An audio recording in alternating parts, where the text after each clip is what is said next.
Merci. Thomas Coutreau, vous êtes économiste, statisticien, chercheur associé à l'Institut de recherche économique et sociale, l'IRES. Entre 2003 et 2022, vous avez dirigé le département conditions de travail et santé à la DARES. La DARES, c'est une direction du ministère du Travail qui produit des analyses, des études et des statistiques. Vos recherches sont principalement concentrées sur le travail. Vous avez notamment publié « Libérer le travail, pourquoi la gauche s'en moque et pourquoi ça doit changer ». Ça, c'était en 2018. Et puis « Critique de l'organisation du travail ». Ça, c'était en 2002. Et puis votre dernier ouvrage, « Redonner du sens au travail, une aspiration révolutionnaire », paru très récemment. C'est cet ouvrage-là qui nous a donné envie de vous inviter aujourd'hui pour approfondir la question du sens du travail dans le cadre de ce cycle sur le travail. Ce livre a été écrit avec Coralie Pérez, qui est économiste, ingénieure de recherche à l'Université de Paris 1 et membre du Centre d'économie de la Sorbonne, et dont les recherches portent entre autres sur les effets du changement technologique, organisationnel, sur les conditions du travail et de l'emploi. Alors, questionner le travail, comme nous le faisons dans ce cycle, c'est par nature aborder beaucoup de choses qui conditionnent nos vies. On peut aborder la rémunération, les conditions de travail, dont la pénibilité, aussi la reconnaissance, le temps qu'on y passe dans le travail, dans la semaine comme dans une vie, l'équilibre avec le reste de la vie, hors travail. Tout ça, c'est du sens, ça a beaucoup de sens, ces questions-là. Mais ce n'est pas a priori ce dont Thomas Coutreau va nous parler aujourd'hui, car ça, c'est le sens de l'emploi. Et Thomas Coutreau distingue bien le sens du travail et le sens de l'emploi. Le sens du travail s'attache à la spécificité du travail, qui, je cite encore Thomas, qui est le fait d'engager son corps et son intelligence, son esprit, à produire. Et M. Coutreau nous montrera qu'on peut trouver, on trouve du sens à produire si on a le sentiment que, un, on produit quelque chose qui a une utilité pour le monde et pour la société. Deux, on produit ce quelque chose tout en étant en cohérence avec ce que l'on pense être les bonnes règles du métier, le bon comportement avec les autres. Trois, on produit ce quelque chose tout en développant son moi, son soi-même, ses compétences et son expérience. Ce sont là donc trois dimensions que M. Coutreau vous posera et qui définissent, donc qui font le sens du travail et qui sont aussi une mesure de ce sens et qui va permettre à M. Coutreau de présenter un état des lieux du sens du travail et aussi de pointer les vrais déterminants du sens du travail, qui ne sont peut-être pas ceux auxquels on pense. En particulier, c'est pas autant ce qu'on croit que le niveau du diplôme, ou encore moins le niveau du salaire. Puis M. Coutreau fera le point sur les possibilités et aussi, malheureusement, les freins au développement du sens du travail. Alors, merci M. Coutreau d'être là ce soir pour nous éclairer sur le sens, le vrai sens de l'expression sens du travail et nous en montrer les enjeux. Et il était temps, car depuis qu'on travaille sur ces questions-là dans le CREP, on se rend compte à quel point c'est devenu la mode dans les prises de parole, dans les articles, de porter en étendard le sens du travail sans pour autant vraiment définir de quoi il est question. Bon, au moins, ça veut dire qu'on touche à l'essentiel, ou du moins une grande partie de l'essentiel. Donc, on vous écoute. Bonsoir. Alors, oui, donc voilà, en fait, on peut passer à la discussion. Je pense que vous avez fait la conférence déjà. Je blague. Oui, donc effectivement, cette question du travail et du sens du travail, ça fait pas tellement longtemps qu'elle est arrivée dans le débat public. En effet, la crise Covid, le mouvement des retraites et aussi la crise écologique qui amène de plus en plus de personnes à s'interroger sur en quoi leur activité de travail contribue ou non à dégrader la nature, à aggraver la crise environnementale. Toutes ces questions soulèvent des interrogations, des angoisses, euh, des, euh, des débats euh, qui ont pris une intensité beaucoup plus grande depuis un an ou deux par rapport à ce qui se passait avant. Euh, c'est un peu surprenant, enfin peut-être que la question du travail soit passée si longtemps, en fait, sous le radar du débat public. Moi, ça fait pas mal de temps que je travaille sur cette question et à chaque fois, alors, on observait, par exemple, lors des débats politiques, lors des élections, des campagnes électorales, un décalage qui me semblait toujours extraordinaire entre la souffrance au travail qu'on peut constater de façon massive depuis une bonne vingtaine d'années, avec notamment les enquêtes sur les conditions de travail dont j'étais responsable à la DARES, au ministère du Travail, donc qui documentait toute une série de phénomènes, l'intensification du travail, la montée de la précarité au travail, le sentiment de ne plus avoir les moyens de faire un travail de qualité qui augmentait, qui envahissait beaucoup de professions. Et puis le fait que dans le débat politique, il n'en était pas question. Alors, on avait régulièrement des articles dans la presse sur la souffrance au travail, sur le stress, sur les burn-out, les suicides professionnels. Vous vous souvenez, il y a eu quand même tout un débat autour des risques psychosociaux, autour des suicides à France Télécom. Mais ce n'est pas pour autant que dans la question, dans le débat politique, ces questions étaient traitées. À aucun moment, que vous regardez la campagne électorale de 2012, qui a suivi immédiatement l'affaire France Télécom, celle de 2017 ou celle la plus récente de 2022, il n'a pas du tout été question de l'organisation du travail, des conditions de travail, de la santé au travail, de tous ces phénomènes qui, pourtant, posent manifestement des enjeux majeurs dans la société et concernent pratiquement chacun ou chacune d'entre nous. Donc il y avait pour moi un espèce de mystère que j'ai essayé d'ailleurs de traiter dans mon précédent bouquin sur libérer le travail. Pourquoi la gauche s'en moque? Parce que c'était plutôt la gauche qui aurait dû s'emparer de cette question-là dans ses programmes et y apporter des réponses, mais en fait non. Et heureusement, c'est en train de changer. Alors heureusement, si on peut dire, parce que c'est à la faveur de crises dont on se serait volontiers passé, notamment la crise sanitaire, évidemment la crise environnementale et la réforme des retraites. On aimerait bien avoir évité ces épisodes, mais en tout cas, ils ont eu le mérite de mettre sur le devant de la scène cette question du travail. Alors, on est en ce moment dans ce qu'on pourrait appeler un moment sens du travail, au sens où tout le monde en parle. Et tout le monde, c'est vraiment tout le monde. C'est-à-dire, vous regardez la liste, enfin les personnes, là, les déclarations de personnages publics sur la question du sens du travail, je recense sur l'année 2023, hein, le président de la République, le rapport officiel du Conseil national de la refondation sur le travail, un manifeste publié par des grands patrons, des DRH de grands groupes pour redonner du sens au travail. Un cabinet comme KPMG, qui est un des principaux cabinets de consulting et de conseil en organisation du travail, qui mobilise la question du sens. Et puis les organisations syndicales, les deux dirigeantes nouvellement arrivées à la tête de la CGT et de la CFDT, qui mettent en avant dans, euh, dans leurs priorités revendicatives, leurs priorités de réflexion, la question du sens du travail. Donc il y a vraiment une convergence inédite dans le débat public autour de cette question-là, même si, évidemment, tout le monde ne met pas le même sens derrière le mot sens. Bon, et c'est ça qu'on va essayer de disséquer aujourd'hui.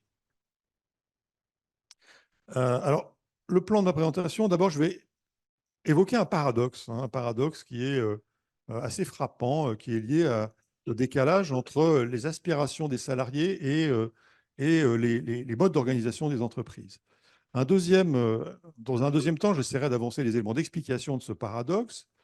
Et ensuite, j'en viendrai directement à la question du sens du travail et de sa perte. Donc, comment on définit, comment on mesure le sens du travail et qu'est-ce qui se passe quand le travail perd son sens, hein, et après. Bon. Et puis, dans une dernière partie de la présentation, pour introduire la discussion, j'évoquerai la question des alternatives, comment redonner du sens au travail, ce qui est un peu le but de la discussion. Alors, le paradoxe, donc, je disais, c'est qu'on a d'un côté des actifs de plus en plus diplômés. Donc, ça, on voit bien la montée en compétences de la population active avec l'accès massif au baccalauréat des nouvelles générations. Donc, des aspirations aussi, des aspirations à un travail plus complexe, plus intéressant, des aspirations à plus d'autonomie dans le travail, à pouvoir décider davantage, à ne plus se soumettre simplement à des consignes, mais à pouvoir déployer sa créativité, son intelligence dans son travail. Donc ça, c'est les attentes qui sont liées à la fois à la montée en compétences de la population et aussi aux aspirations démocratiques qui traversent notre société.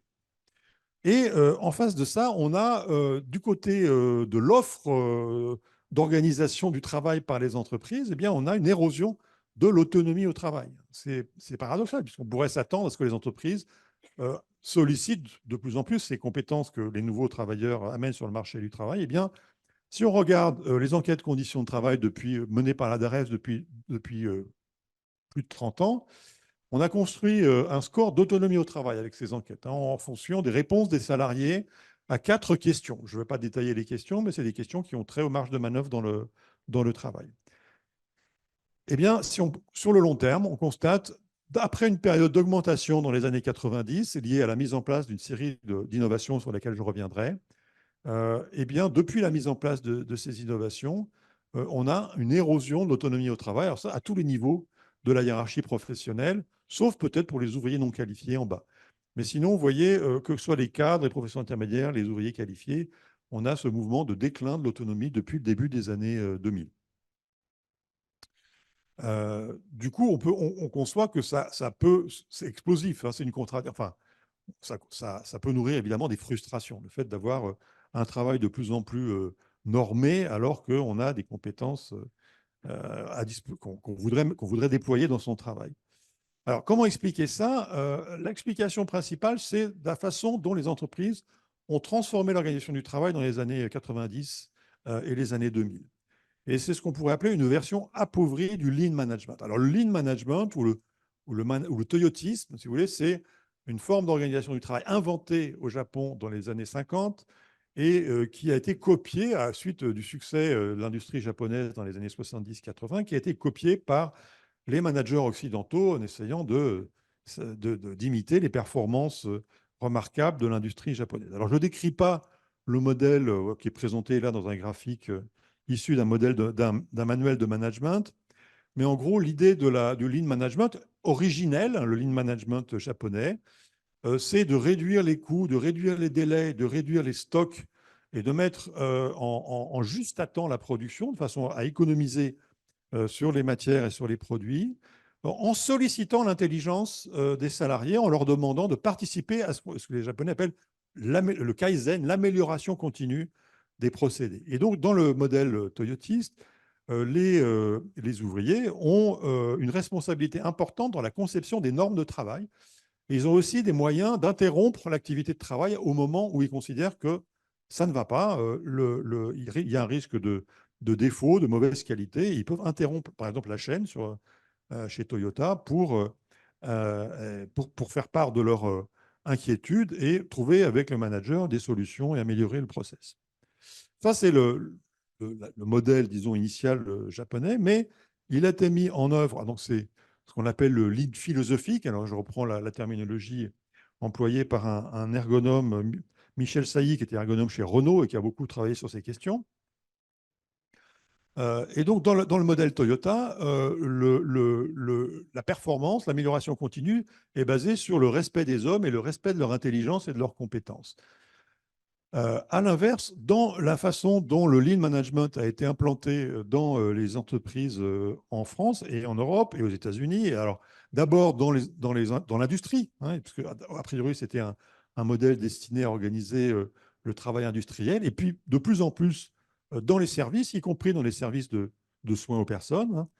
Le Lean a été conçu de façon beaucoup plus verticale, beaucoup plus top-down, beaucoup plus autoritaire, hein, avec alors un recours un peu gadget à une série de dispositifs, d'outils comme le Kanban, le Muda, le Poka-Yoke, enfin, il y a toute une série de termes, le management visuel, qui sont aujourd'hui employés dans beaucoup d'entreprises, mais qui sont des dispositifs un peu gadget. Mais le cœur de l'organisation du travail dans cette version appauvrie du Lean, c'est des changements organisationnels permanents, une optimisation permanente des structures et des procédés de travail qui n'est pas tant destiné à améliorer vraiment les procédés de travail, mais plutôt à envoyer des signaux aux investisseurs, aux marchés financiers et aux agences de notation pour leur certifier, leur prouver que l'entreprise ou l'administration, dans le cas des États, est en permanence en train d'essayer de réduire des coûts en se transformant et en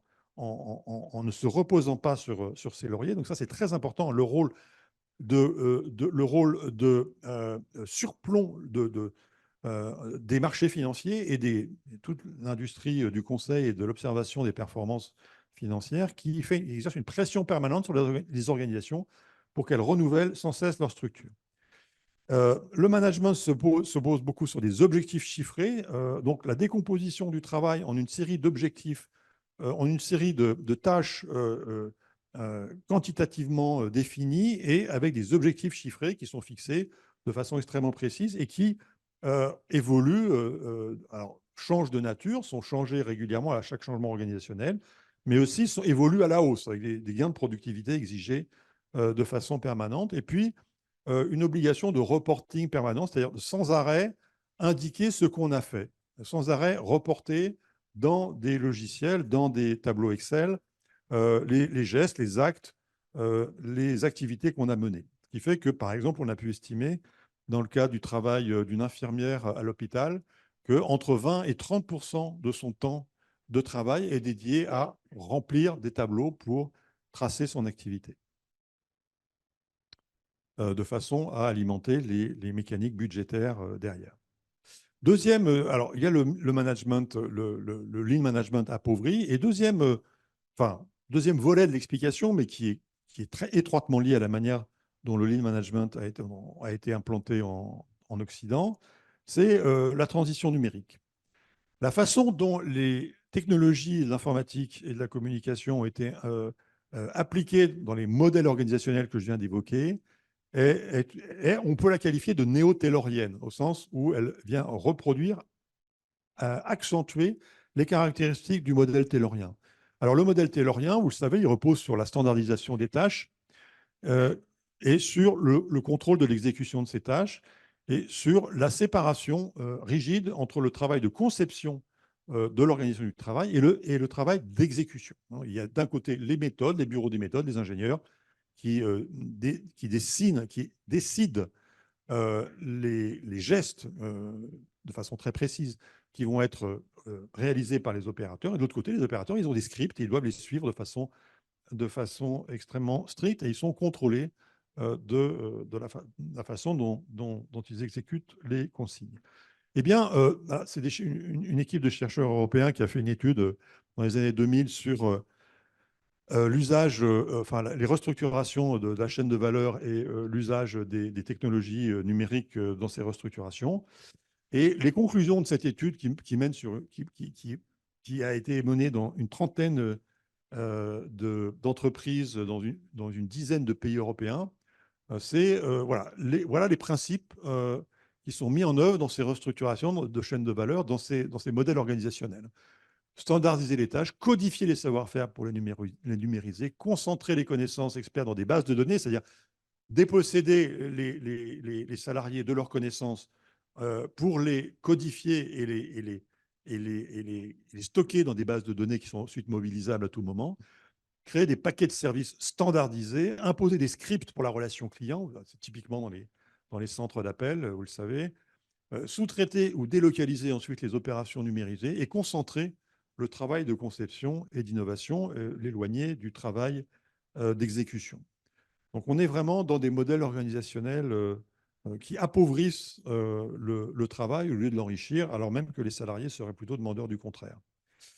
Euh, un exemple qui est suggestif, c'est l'exemple des soins à domicile. J'ai dit que le modèle Toyota ou le Lean, même le Lean appauvri, avait été inventé au départ dans l'industrie, mais ces modèles organisationnels s'est répandu aujourd'hui très largement dans les services, y compris dans les services publics, notamment, par exemple, dans le secteur des soins à domicile. Là, c'est un petit clin d'œil, j'ai mis une diapo issue d'une publicité d'un des opérateurs du secteur qui propose des solutions numériques pour l'organisation du travail des aides à domicile. Hein, c'est Médicis, accélérateur de performance pour tous les professionnels du médico-social. Vous voyez, la personne a l'air très contente du smartphone sur lequel son activité est tracée. En réalité, on a donc des personnes qui arrivent, des professionnels qui arrivent au domicile de la personne dépendante ou chez laquelle elles vont faire un soin, qui doivent badger à l'entrée. Vous voyez, là, il y a un capteur numérique qui est collé sur la porte du bénéficiaire.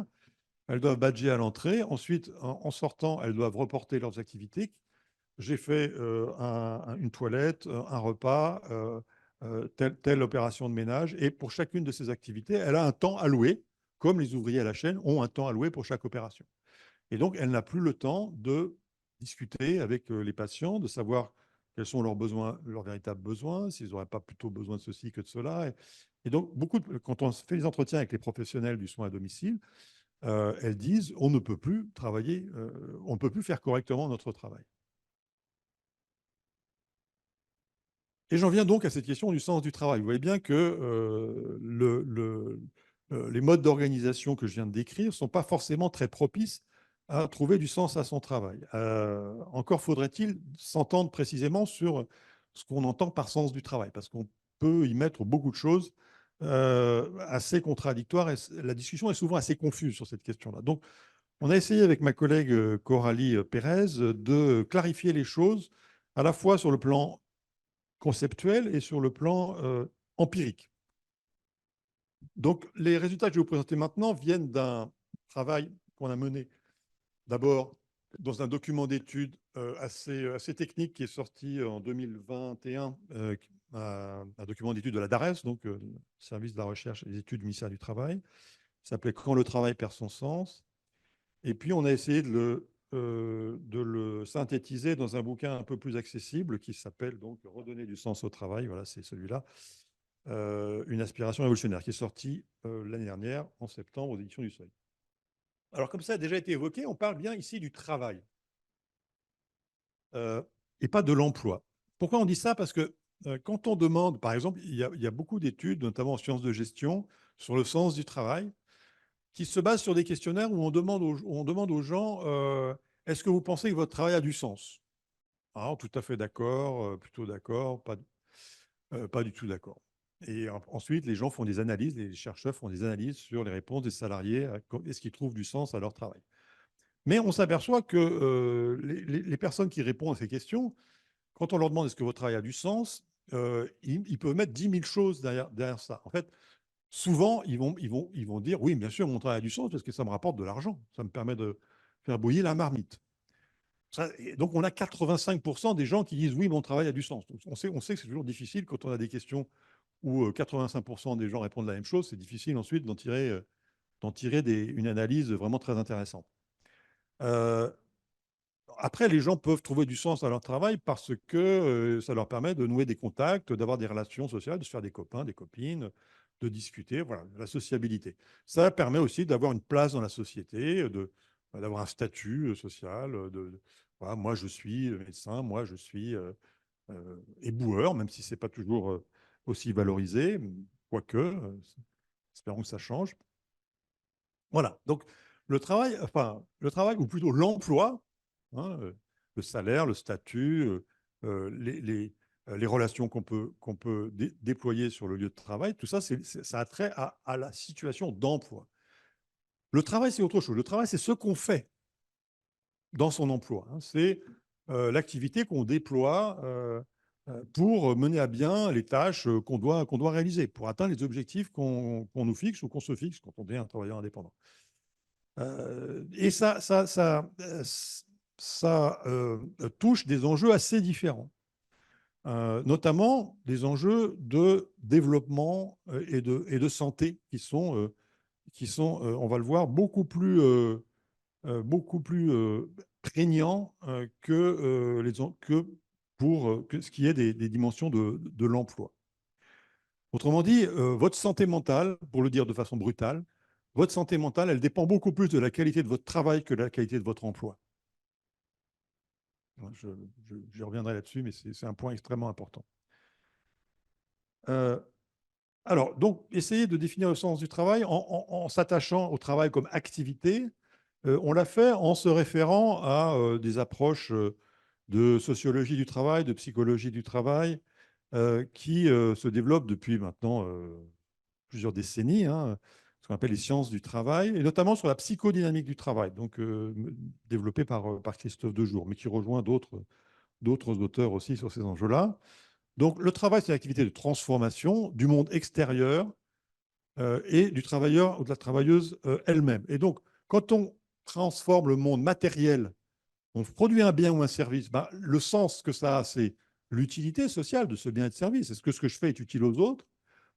Mais en travaillant, on transforme aussi le monde social, c'est-à-dire qu'on va créer ou reproduire des règles sociales, des rapports, des normes de rapport avec les autres, avec les chefs, avec les clients, avec les collègues, des normes sociales, des rapports sociaux qu'on va développer ou qu'on va, au contraire, être obligé d'enfreindre parce que le travail nous met dans des situations difficiles. Donc, est-ce que dans mon travail, je peux respecter ma cohérence éthique? C'est ça qui me permet aussi d'y trouver du sens. Et puis, est-ce que je peux me développer? Voilà, est-ce que je peux apprendre des choses nouvelles? Est-ce que je peux devenir une personne qui accumule de l'expérience? Voilà. Et ce qui est important, et ce que montrent les sciences du travail de façon tout à fait originale et souvent méconnue, c'est que dans le travail, même dans les tâches apparemment les plus routinières, les caissières, les ouvriers à la chaîne, ouais, vous pouvez penser les préparateurs de commandes dans les entrepôts. Enfin, on pense à des métiers qui, a priori, ne demandent pas d'initiative. On pense que c'est des métiers où il suffit juste de faire ce qu'on vous dit. Et ben, en fait, quand on observe, quand les ergonomes en particulier observent le travail réel des personnes dans ces métiers, dans tous les métiers, mais y compris dans les métiers les plus routiniers, eh bien, les travailleuses et les travailleurs doivent engager leur intelligence, leur subjectivité, leur sensibilité pour parvenir à faire correctement leur travail. Et c'est ce qu'on appelle, ce que Christophe Dejour appelle le travail vivant. La possibilité, enfin, c'est l'investissement subjectif, hein, l'engagement de sa subjectivité qu'on doit mettre dans son travail pour réussir à, à atteindre ses objectifs. Pourquoi ça? Parce que le travail, enfin le réel, comme on dit, le réel résiste toujours. Il y a toujours des choses qui se passent dans votre travail que vous n'avez pas prévues. Vous êtes caissière, vous avez toujours un client qui va faire quelque chose d'imprévu, qui va vous poser une question à laquelle vous n'avez pas pensé, qui va arriver avec un produit manifestement. Par exemple, moi hier, je suis passé à la caisse et j'avais pris par mégarde une aubergine qui était abîmée. La caissière, elle a mobilisé, elle m'a dit non, vous voyez, cette aubergine-là, ne la prenez pas, elle est abîmée. Et ça fait partie de la qualité de son service, en tout cas de la façon dont elle conçoit la qualité de son service. Ce n'est pas le top management qui lui a dit attention, quand il y a un client qui arrive avec une aubergine abîmée, vous lui signalez. Non, pas du tout, personne, au contraire, je dirais même. Mais elle, pour bien faire son travail, elle a eu cet engagement subjectif dans son travail. Elle s'est mise à interagir avec moi. En plus, c'est vrai, hein, ça m'est vraiment arrivé hier. Ce n'est pas une astuce de conférencier.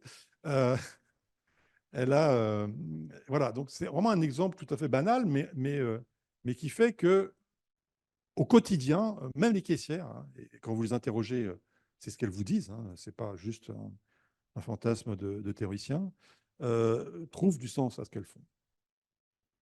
Alors, il y a une citation de Marx sur en même temps qu'il agit sur la nature extérieure et la modifie, le travailleur modifie sa propre nature et développe les facultés qui sommeillent. Ça, c'est vraiment Marx a dit ça il y a plus de 100 ans, mais ça a été amplement confirmé par toutes l'ergonomie, la sociologie du travail, la psychodynamique du travail, etc.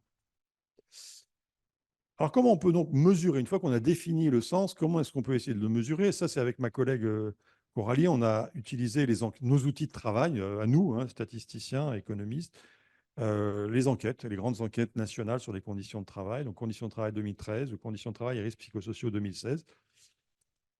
Vous voyez, c'est des enquêtes qui interrogent beaucoup de gens. Donc, on a 13 000 personnes qui ont été interrogées à la fois en 2013 et 2016 et qui ont répondu, qui sont salariés aux deux dates et qui ont répondu à tout le questionnaire. Et on construit un score de sens du travail avec les réponses qu'elle nous donne à une série de questions qu'on a posées dans l'enquête et qui ont un rapport avec les trois dimensions du sens que je viens d'évoquer.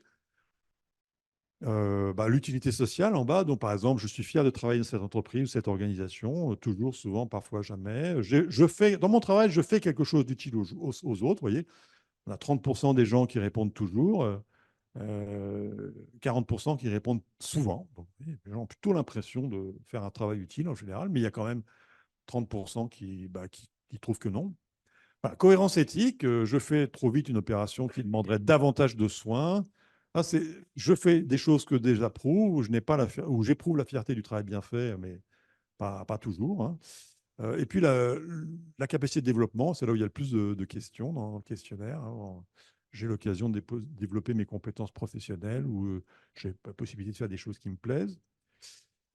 Et donc, voilà, on donne 0 pour les gens qui répondent jamais. Par exemple, j'ai jamais la fierté du travail bien fait, le sens, c'est 0. Et 3, si la personne dit toujours. Et puis, on fait la somme comme ça des scores et on aboutit à 3 sous-scores et puis un score global de sens du travail. Je ne sais pas si c'est. N'hésitez pas à m'interrompre si ce n'est pas très clair, s'il y a une. Comment on le lit ça? Ce qui est vert, ça veut dire que c'est la réponse à la question, c'est oui à la question. Ouais, ce qui est vert, c'est bien. Ce qui est vert, c'est bien, vous voyez. Donc, par exemple, devoir faire des choses que je désapprouve, jamais c'est bien. Donc, on a mis en vert. Jamais, je ne dois jamais faire des choses que je désapprouve. Donc, ça veut dire que je trouve du sens à mon travail. Et par contre, quand éprouver la fierté du travail bien fait, c'est toujours. Pardon. Oui, mais bon, c'est pas. Non, mais je propose qu'on passe pas trop de temps là-dessus parce que c'est un peu technique. Et puis mais voilà, faites-moi confiance, on construit un score de sens avec ces questions qui permettent pour chacune des 15 000 personnes qui ont répondu à ce questionnaire les deux années, eh bien, on peut mesurer le sens qu'elles trouvaient à leur travail à chacune de ces dates et dans les trois dimensions que j'évoque. Du coup, qui trouve du sens à son travail? Parce que l'intérêt, c'est surtout de pouvoir comparer les populations, comparer les salariés selon les différents critères sociaux, démographiques qui les caractérisent. Bon, alors, premier résultat, le fait d'être une femme ne joue pas, ou d'un homme. Les hommes ne trouvent pas plus de sens ou moins de sens à leur travail. Alors, globalement, les femmes, quand on regarde les statistiques descriptives, elles trouvent un peu plus de sens à leur travail. Mais ce n'est pas parce que ce sont des femmes, c'est parce qu'elles travaillent plutôt dans des métiers du soin ou des métiers en contact avec le public. Donc, ces métiers qui sont plus féminisés que les métiers industriels ou du bâtiment, eh bien, sont des métiers où les personnes ont plus souvent le sentiment d'utilité sociale, parce qu'elles sont en contact direct avec les usagers, avec les clients, les bénéficiaires de leur travail, et donc elles voient ce qu'elles font, leur apparaît immédiatement, les conséquences de ce qu'elles font leur apparaissent immédiatement. Et elles ont plus de capacité de développement, elles peuvent apprendre des choses nouvelles dans le contact avec le client, avec l'usager. Par contre, globalement, plus de sens, mais par contre, vous voyez, il y a la colonne cohérence éthique. Là, c'est plutôt médiocre, voire mauvais. Autrement dit, dans ces métiers du soin ou ces métiers en contact avec le public ou ces métiers de la fonction publique pour les fonctionnaires, eh bien, il y a un sentiment de ne pas pouvoir faire un travail de qualité, un sentiment de conflit éthique. Et ça se traduit évidemment, vous en avez tous entendu parler dans les hôpitaux, hein, cette démission, ce mouvement de démission massive des personnels soignants, médecins, infirmières, aides-soignantes, à cause du sentiment de pas pouvoir traiter correctement les gens, même de maltraiter souvent les personnes dans les EHPAD. Enfin bon, Dans le secteur médico-social, on a souvent, et même, bon, ça commence à prendre de l'ampleur chez les enseignantes et les enseignants aussi. Les petites entreprises, on trouve plutôt plus de sens à son travail que dans les grands groupes. Ça, c'est vraiment très clair, avec des rapports de proximité, moins de bureaucratie. Alors, même si on a montré aussi que les PME, quand elles sont en sous-traitance, quand elles sont en sous-traitance pour un donneur d'ordre, en général pour un grand groupe, là, le sens du travail, même si c'est des TPE ou des PME, elles ont un sens du travail qui est réduit par rapport aux entreprises indépendantes. Le niveau de alors les ouvriers trouvent moins de sens à leur travail, c'est assez intuitif, parce que notamment la question de l'utilité sociale, les ouvriers souvent ne voient pas les bénéficiaires de leur travail, n'ont pas forcément conscience ou ne perçoivent pas directement l'utilité de ce qu'elles ou ce qu'ils font. En revanche, le diplôme, vous voyez, joue dans un sens qui est a priori inattendu, c'est que les personnes faiblement diplômées trouvent plus de sens à leur travail. Vous allez voir que ça se confirme dans la diapo suivante, où quand on regarde le palmarès des métiers, là c'est l'enquête de 2016, hein, on a classé les métiers, ceux qui avaient le plus fort score de sens du travail et puis ceux qui avaient le plus faible. Vous voyez, les assistantes maternelles viennent en tête des métiers à plus fort sens du travail. Après, vous avez des employés des transports et du tourisme, des ouvriers du bâtiment, des cadres, les services administratifs, comptables et financiers, les enseignants, des aides à domicile.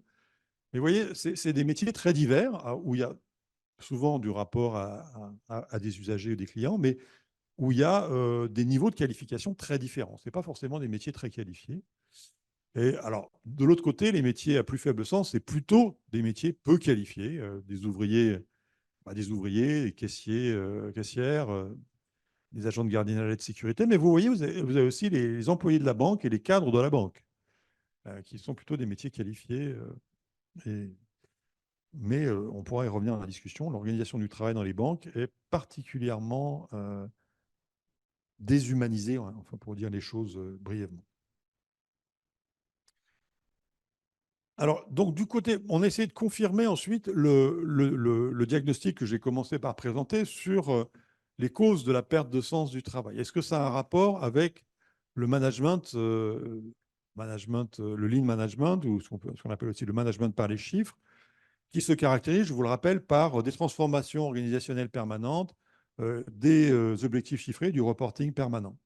On n'avait pas encore introduit de variables sur le reporting, mais là, on a les variables sur l'intensité des changements organisationnels. Donc, on va demander aux gens, est-ce que vous avez connu un changement important dans votre travail au cours des 12 derniers mois? Et on a un peu moins de la moitié des gens qui n'ont pas connu de changement important. Donc, là, c'est la proportion de salariés qui ne trouvent pas beaucoup de sens à leur travail. Vous voyez, quand vous n'avez pas connu de changement, vous avez 23% des gens qui trouvent peu de sens à leur travail.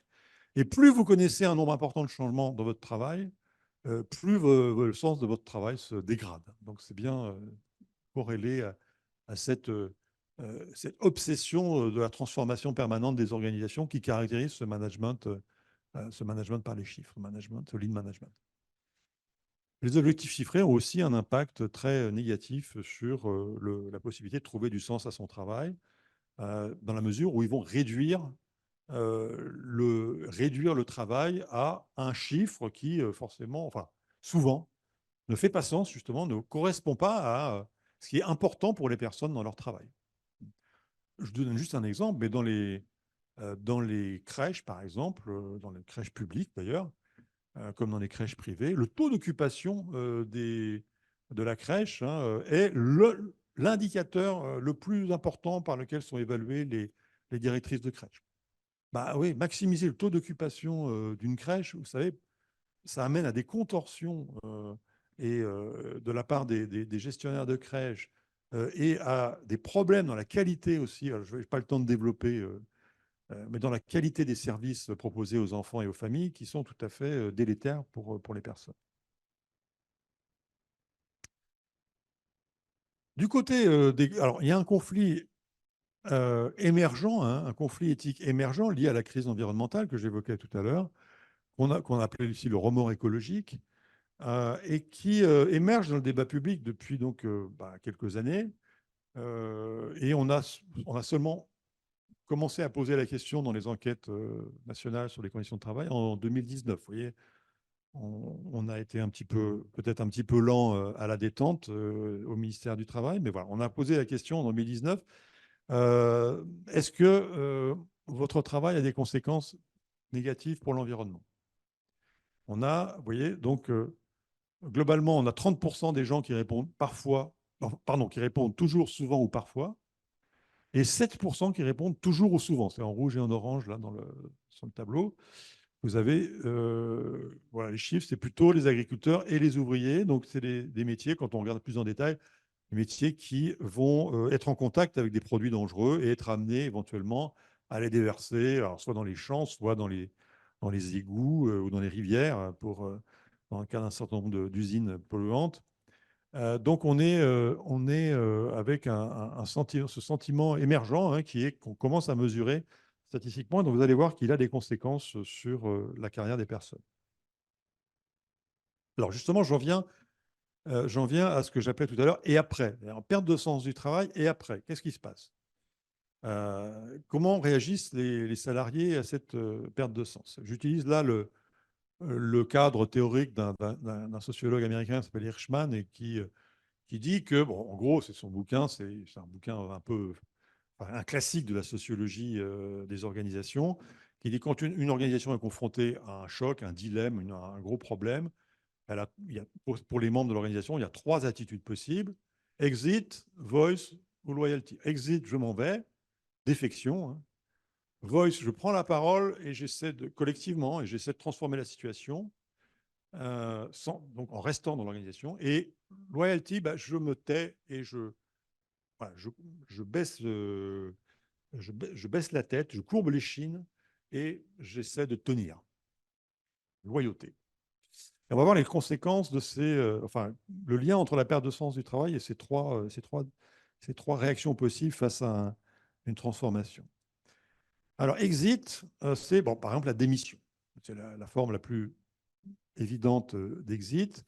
Donc, on a regardé avec nos enquêtes, nos outils de travail, on a regardé qu'est-ce qui se passait entre 2013 et 2016, qui étaient les gens qui démissionnaient. On a 17% de salariés qui démissionnent entre 2013 et 2016 et qui changent d'emploi. Donc, ils démissionnent et ils retrouvent un nouvel emploi. Et on regarde quelles étaient leurs conditions de travail l'année initiale, l'année 2013, avant qu'ils démissionnent, pour essayer de voir ce qui a pu contribuer à expliquer cette décision. Et les variables qui sortent dans l'analyse économétrique, donc je vous passe la mécanique d'analyse technique, c'est pour les gens qui s'intéressent, c'est dans le document d'études publié par la DARES.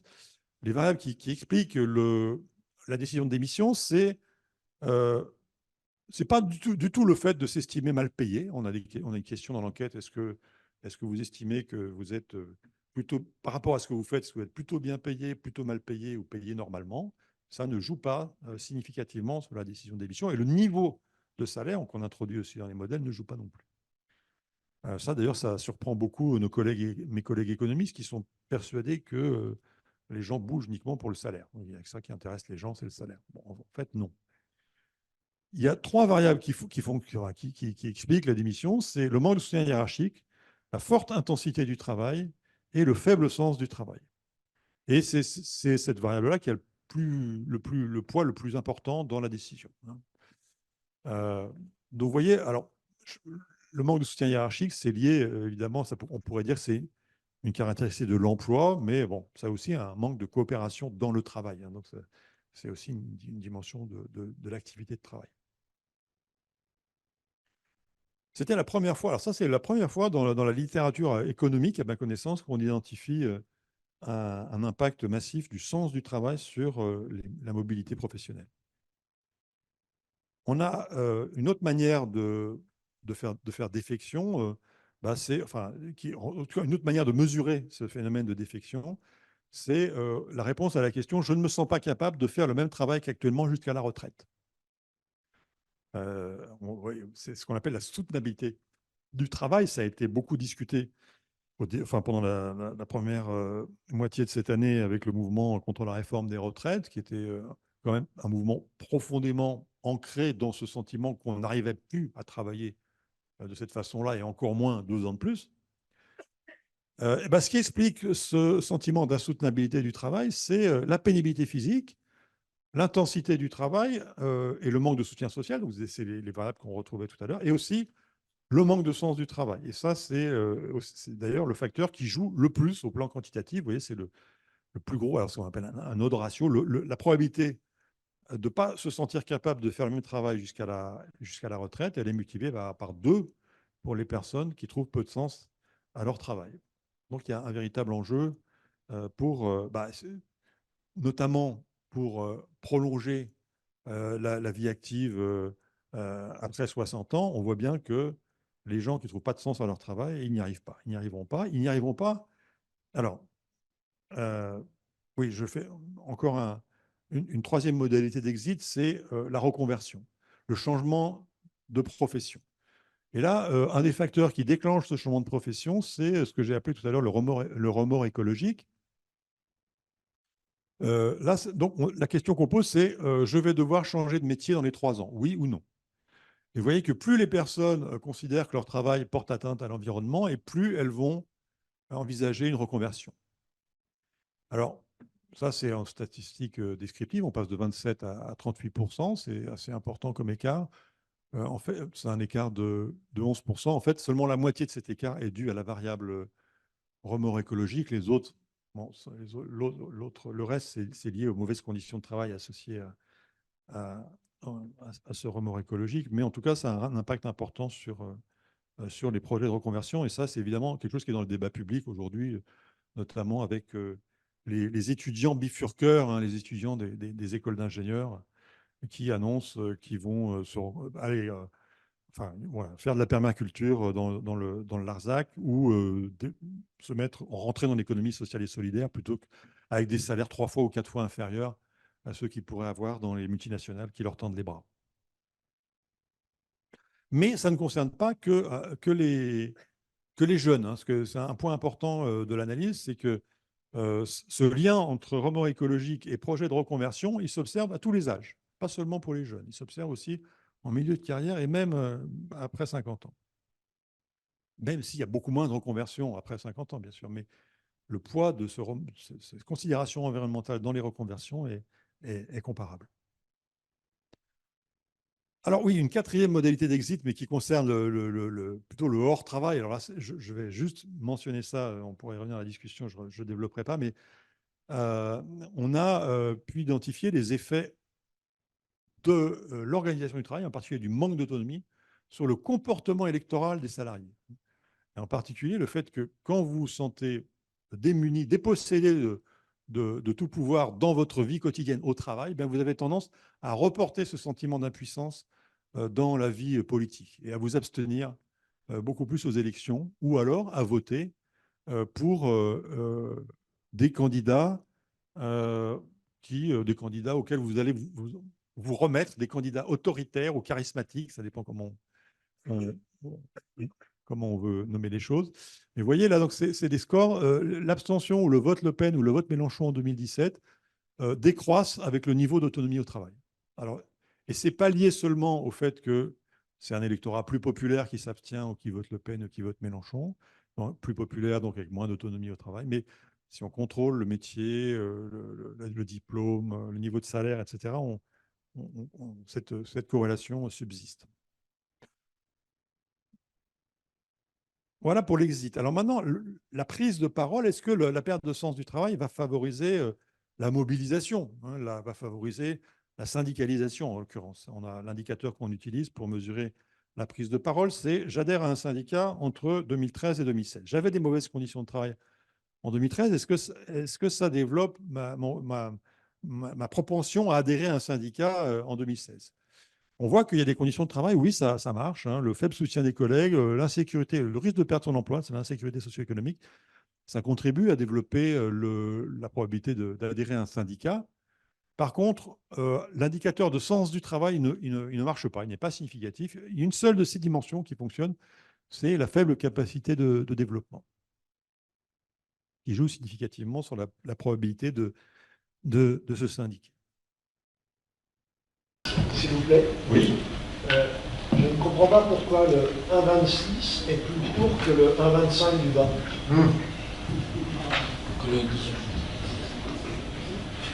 Ça, c'est les mystères de l'analyse économétrique. Alors,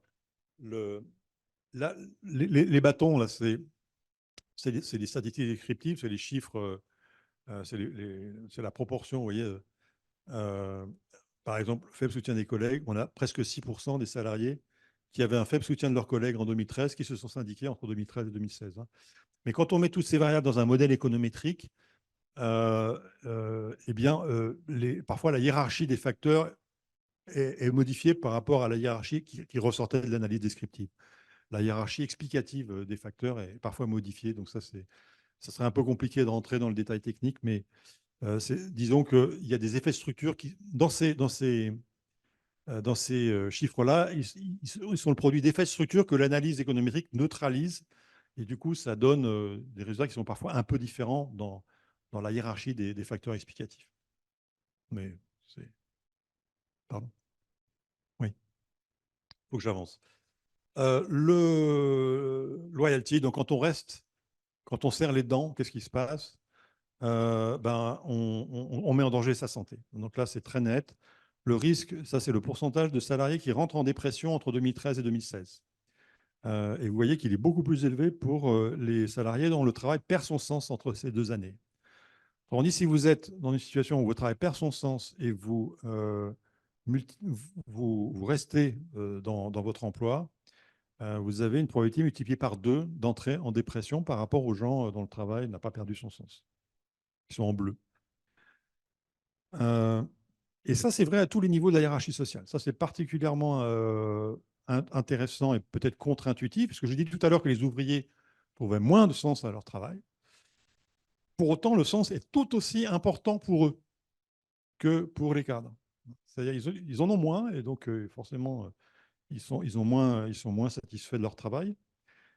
Mais quand ils perdent le sens qu'il y a dans leur travail, ils sont tout aussi affectés que les autres catégories.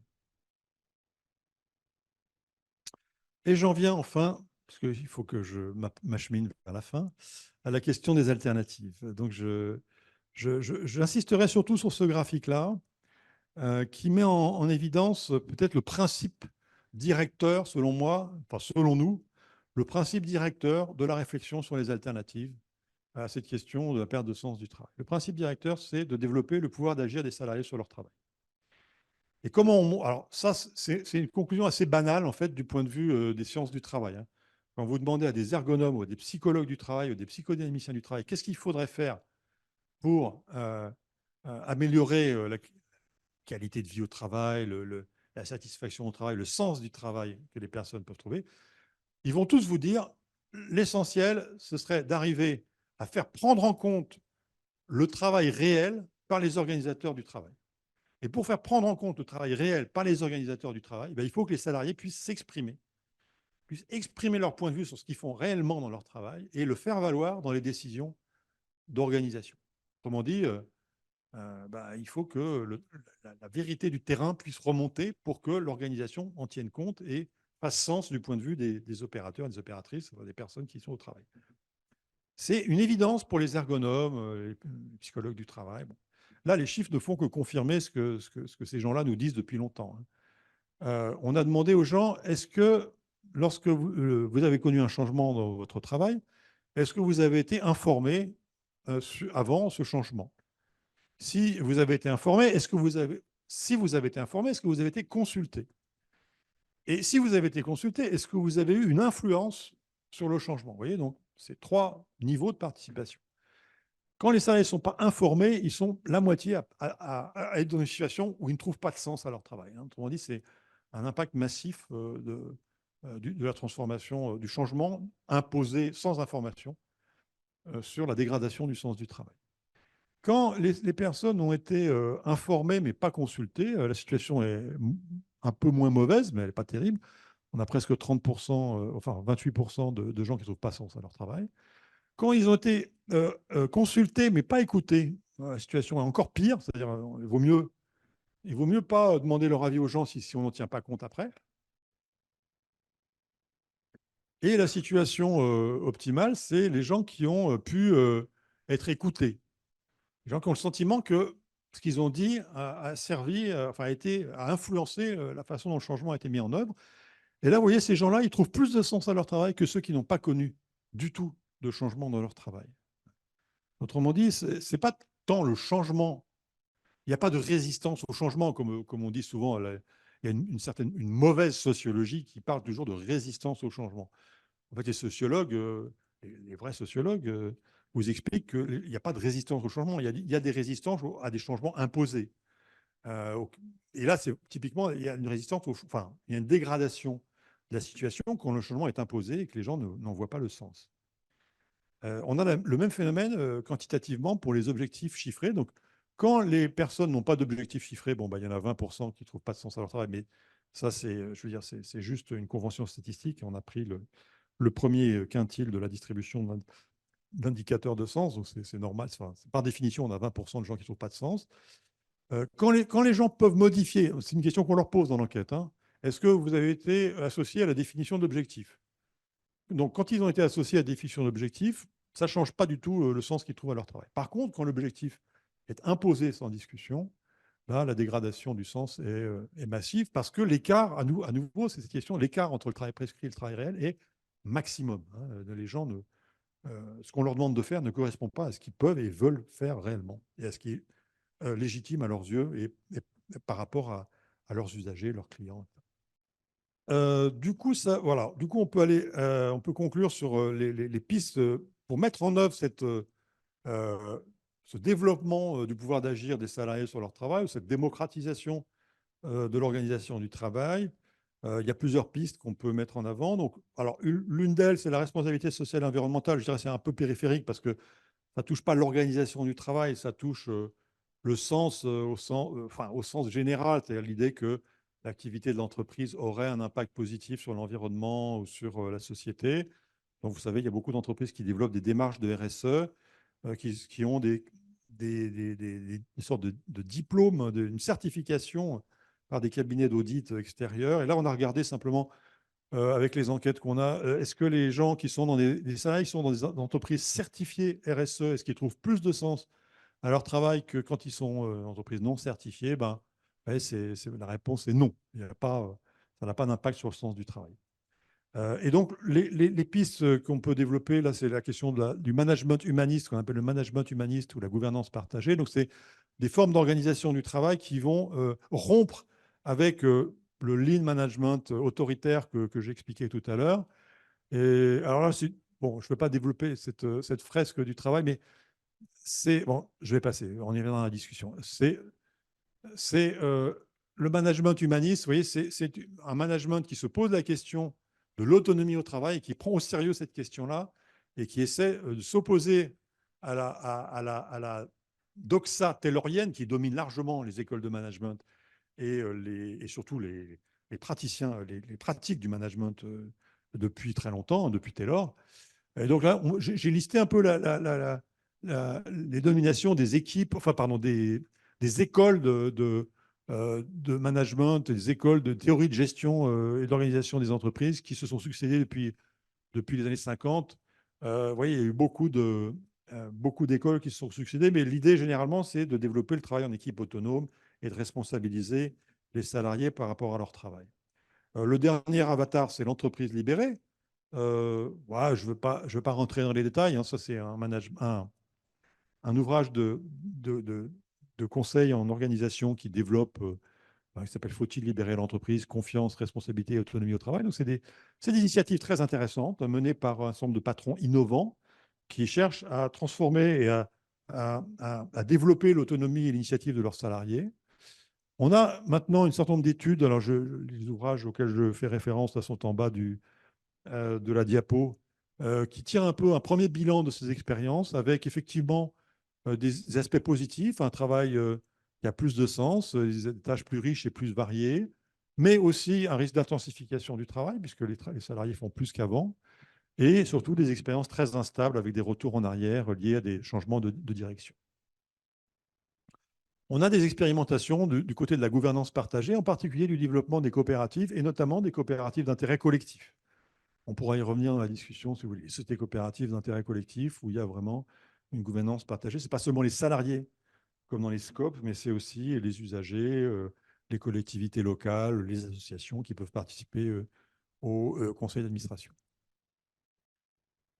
Et puis, enfin, dernière piste, c'est la question du dialogue professionnel. Ça, c'est dans les entreprises et les organisations plus classiques, les administrations, où il n'y a pas de transformation de la gouvernance, mais on peut essayer de développer la participation des salariés aux décisions d'organisation de leur travail. Ça s'appelle le dialogue professionnel. En tout cas, ça commence à être en discussion sous ce terme-là. Il s'agit donc de développer des espaces de discussion, de délibération, où les salariés peuvent échanger entre eux et puis faire des propositions à partir de l'identification de leurs problèmes réels dans leur travail réel. Alors, nous, la proposition qu'on met en avant, c'est une version, disons, de ce dialogue professionnel, avec des espaces de délibération entre collègues. On tire le bilan des lois Auroux. On pourrait revenir à la discussion, mais des lois de 2002 de 82 qui ont instauré les groupes d'expression et qui ont assez rapidement dépéri parce qu'ils se sont transformés en cercle de qualité à la main du management. Et donc, il faudrait qu'il y ait des délégués élus par les salariés en proximité qui puissent animer cette délibération entre collègues. Pour ça, il faudrait qu'il y ait du temps qui soit donné aux salariés pour pouvoir délibérer. Nous, on propose par exemple une demi-journée par mois rémunérée pour pouvoir discuter en l'absence de la hiérarchie des améliorations à l'organisation du travail, avec ensuite une obligation de réponse des managers. Et en dernière instance, si le management ne prend pas du tout en compte les propositions des salariés, un droit de veto suspensif sur des réorganisations qui seraient nuisibles à la santé humaine ou environnementale. Cette question, bon, je n'ai pas le temps de développer, mais cette question de l'impact environnemental de l'activité doit vraiment prendre une importance croissante dans la délibération sur le travail. Sans attendre une modification du système juridique sur la question de la délibération, enfin du dialogue professionnel, parce que pour l'instant, ça ne va pas dans cette direction-là, vous allez avoir un débat en février, je crois, avec les organisations syndicales sur comment elles peuvent agir pour transformer le monde à venir. Une des pistes qu'on met en proposition, en discussion, c'est de développer l'enquête syndicale sur le travail réel. Alors ça, je conclurai vraiment sur cette diapo, mais c'est une tradition ancienne dans le mouvement ouvrier. On peut remonter à Engels et Marx. Mais depuis une vingtaine d'années, on a un développement assez intéressant d'enquête-action qui partent de cette aspiration des salariés à bien faire leur travail, une aspiration contrariée fortement par les modes actuels de management, et qui développe une enquête auprès des salariés. Donc les militants, les élus, les délégués vont voir les salariés un par un et discuter sur... Et une manière d'aborder la question, c'était quoi ta dernière bonne journée de travail, la dernière fois que tu as vraiment bien pu faire ton travail, puis on raconte. Et ça permet, plutôt que de partir des plaintes, plutôt que de partir de ce qui ne va pas dans le travail, si on prend la chose sous cet angle-là, alors évidemment la plainte est un élément qu'il faut écouter, mais si on arrive à développer la prise de conscience de la puissance que chacun et chacune met dans son travail pour arriver à bien le faire malgré tout, eh bien, on peut redonner de la fierté et du pouvoir d'agir aux salariés et mettre ça en commun et redynamiser les collectifs et le syndicat. Donc, on a plusieurs expériences, on pourrait revenir à la discussion si vous voulez, qui montrent que c'est possible et que ça marche et que ça permet de recréer de la dynamique collective sur le lieu de travail. Voilà, et donc ça, c'est une chercheuse qui a beaucoup bossé sur ces questions, Catherine Tégère, qui dit avec ces approches, les liens entre travail et santé sont rendus visibles tout en étant désindividualisés et transformés en problèmes communs sur lesquels agir. Un autre rapport au travail peut alors s'investir dans une action collective. Et voilà. Merci de votre attention.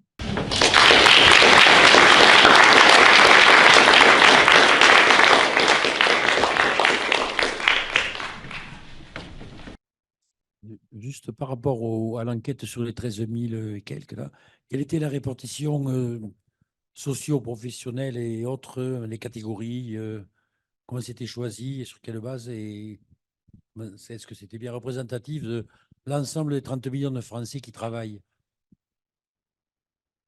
Oui, tout à fait. C'est des enquêtes qui sont faites par l'INSEE sur la base, enfin, c'est une population tirée au sort dans des bases de la statistique publique. En l'occurrence, c'est le fichier de la taxe d'habitation, pendant qu'elle existait encore. Et donc, oui, c'est tout à fait représentatif au niveau statistique. On a l'ensemble de la population. Là, on est concentré sur les salariés.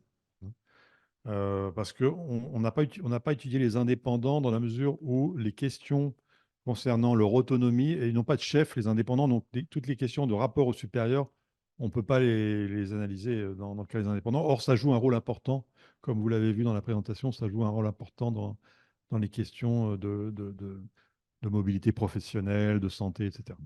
Oui, moi, je voudrais savoir si vous avez pu évaluer la personnalité des personnes qui ont répondu au questionnaire. C'est parce que moi, je pense, vous avez donné un exemple qui vous était arrivé cette semaine. Moi aussi, cette semaine, j'ai eu un exemple. J'étais en contact avec une personne qui était aide-soignant et il venait de démissionner parce qu'il rouspétait contre son travail. Mais je devais faire avec lui un petit bilan comptable et on a vu une erreur. Et il s'est énervé, il ne me laissait pas résoudre le problème, il a dit, parce que ça, je m'en vais. Donc, c'était difficile de discuter avec lui. Et j'ai le souvenir aussi, dans le cadre de ma vie professionnelle, ceux qui râlaient tout le temps, c'était très difficile d'avoir des relations sociales avec eux. Et je mets ça en parallèle avec le fait que le français a la réputation d'être plus râleur que les autres Européens. Et je voudrais savoir comment faire pour évaluer ce type de comportement. Alors ça, c'est une question qu'on se pose souvent, nous, les statisticiens, c'est comment être sûr que ce que nous disent les gens reflète bien ce qu'ils vivent et pas ce qu'ils sont. Et donc, là, il y a toute une littérature là-dessus sur ce qu'on appelle la mesure des traits de personnalité. Bon. En fait, nous, on a refusé de rentrer là-dedans. Et ce qu'on fait, c'est qu'on regarde les gens en évolution. On regarde comment ils évoluent face à une situation. Vous voyez, on interroge la même personne en 2013 et 2016. Son caractère n'a pas changé de façon radicale.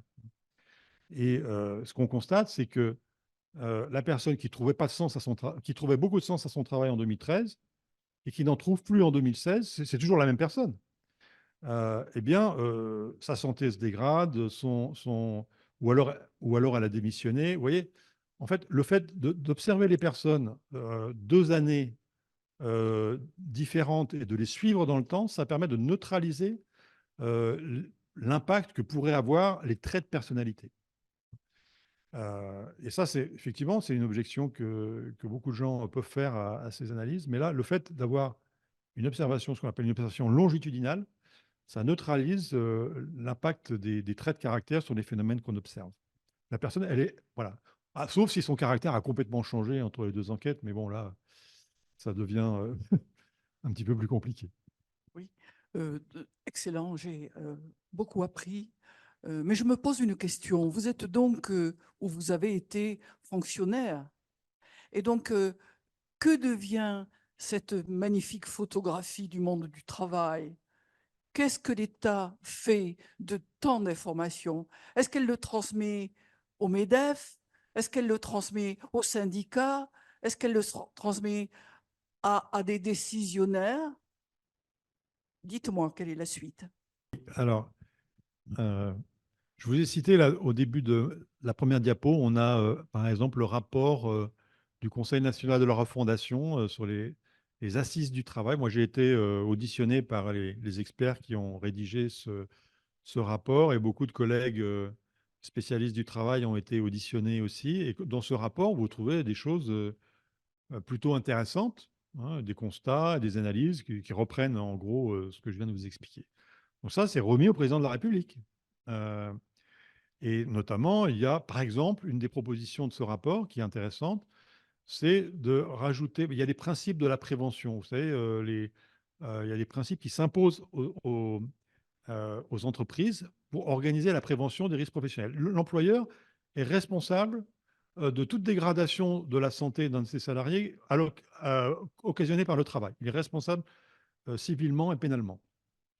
Et donc, il doit suivre 9 règles qui sont les règles de base de la prévention. La première, c'est Quand il y a un danger, il faut essayer de l'éliminer. La deuxième, c'est si on ne peut pas l'éliminer, il faut substituer par des produits ou des procédés moins dangereux, etc. Bon, il y a une série comme ça de règles qui s'imposent aux employeurs. Et les tribunaux, pour décider si un employeur a bien fait son travail de prévention ou pas, ils s'appuient sur ces règles de la prévention. Et le Conseil, le Conseil national de la refondation, donc, propose de rajouter une règle, une 10e règle, parce qu'il y en a 9, qui est les salariés doivent être écoutés pour l'établissement du plan de prévention dans l'entreprise. On doit consulter les salariés pour l'établissement du plan de prévention dans l'entreprise. Ce serait une bonne idée, hein, puisqu'effectivement, ça obligerait l'employeur à consulter évidemment de bonne foi et à prendre en compte l'avis des salariés sur la façon dont le travail est organisé. Le ministère du Travail n'a absolument pas repris cette proposition, le gouvernement et le président non plus. Le MEDEF ne veut pas en entendre parler. Le MEDEF s'oppose à toute remise en cause de son monopole sur les décisions d'organisation du travail. Les syndicats voulaient, à la suite du mouvement des retraites, ouvrir une négociation. Vous savez qu'il y a des négociations qui sont ouvertes, là, par exemple, en ce moment, c'est sur l'emploi des seniors. Les syndicats voulaient qu'il y ait une négociation sur l'organisation du travail. Le MEDEF a dit non, non, ce n'est pas votre affaire, l'organisation du travail, c'est la nôtre. Bonsoir et merci de votre intervention. Par rapport à ce que vous avez évoqué dans la 4e partie de votre intervention, donc les alternatives, je voulais savoir qui définit et comment, j'insiste bien là-dessus, de quelle manière sont définis l'objet des consultations et les objectifs sur lesquels les salariés doivent se positionner.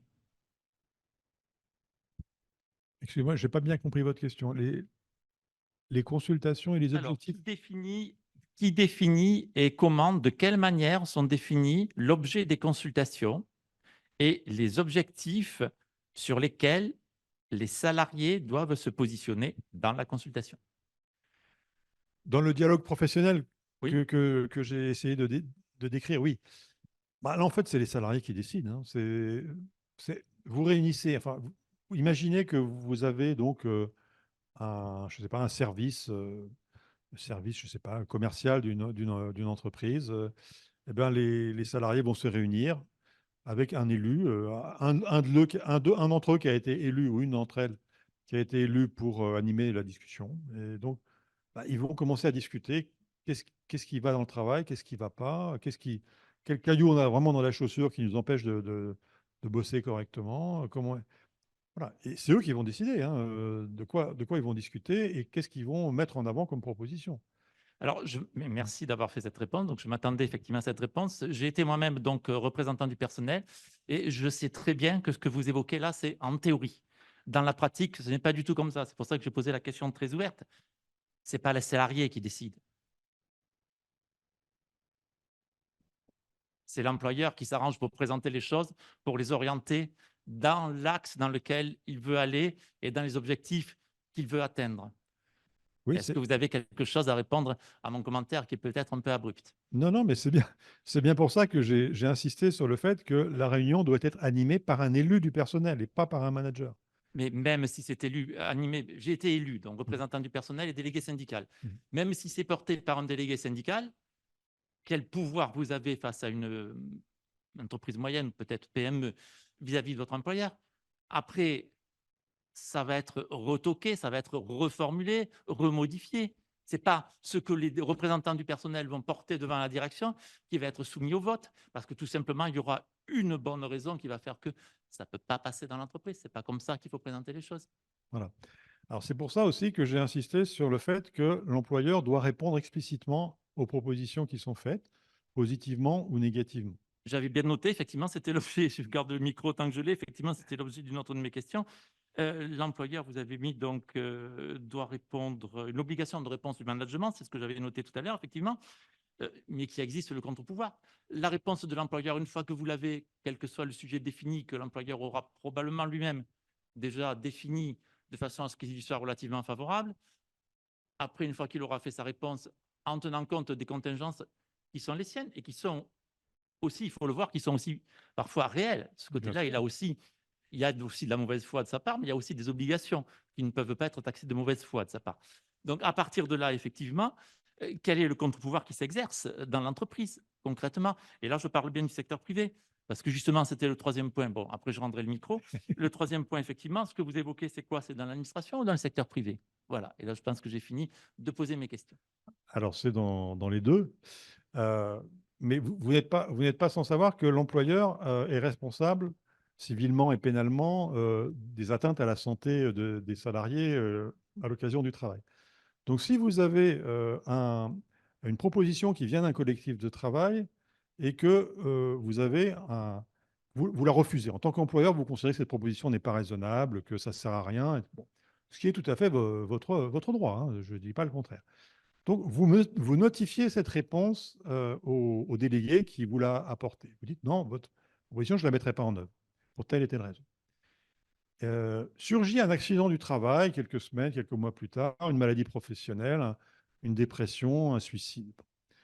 Si les élus du personnel peuvent argumenter le fait que la prise en compte de la proposition qui avait été faite aurait permis d'éviter le dégât à la santé qui est constaté, la responsabilité pénale, la faute inexcusable de l'employeur est avérée. Et avec des risques de condamnation lourdes, sur tant le plan financier qu'éventuellement pénal. Autrement dit, c'est pour ça que les CHSCT ont été supprimés. Les CHSCT ont été supprimés parce que le compte-rendu du CHSCT faisait peser et a été utilisé par un certain nombre d'équipes syndicales devant la justice et pour mettre en cause la responsabilité pénale de l'employeur qui n'avait pas pris en compte. France Télécom est l'exemple le plus extrême, mais il y a beaucoup d'autres cas, qui n'avaient pas pris en compte l'avis du CHSCT. Et les tribunaux ont condamné les entreprises sur la base des comptes rendus de CHSCT. C'est pour ça qu'ils ont été supprimés. Ils ont été soi-disant remplacés par les CSST, dont vous savez qu'ils n'ont pas de personnalité juridique et ils ne rédigent pas de compte rendu. Autrement dit, ils ne peuvent plus produire de preuves à l'appui d'une poursuite de l'employeur en faute inexcusable. Donc, ce que je vous dis là, c'est vraiment une réflexion qui résulte de l'évolution de la jurisprudence récente et de la conscience très claire du patronat que ces questions de compte-rendu de réunion et de proposition des salariés sont une épée de Damoclès si on ne les prend pas en compte, qui risquent d'aboutir à des preuves devant des juridictions civiles ou pénales. Et donc là, je pense qu'il y a un véritable contre-pouvoir qui pourrait être exercé de cette façon-là. Oh, oui, vous avez en partie déjà répondu à l'intervention, puisque je disais qu'hier, on était sur le film qui relatait l'affaire France Télécom. Et alors, en fait, effectivement, le problème, il faut quand même le resituer dans son contexte. Il est d'abord éminemment politique. Vous avez évoqué les lois Auroux qui, effectivement, avaient mis en place un certain nombre de dispositifs protecteurs qui permettaient une forme de dialogue social.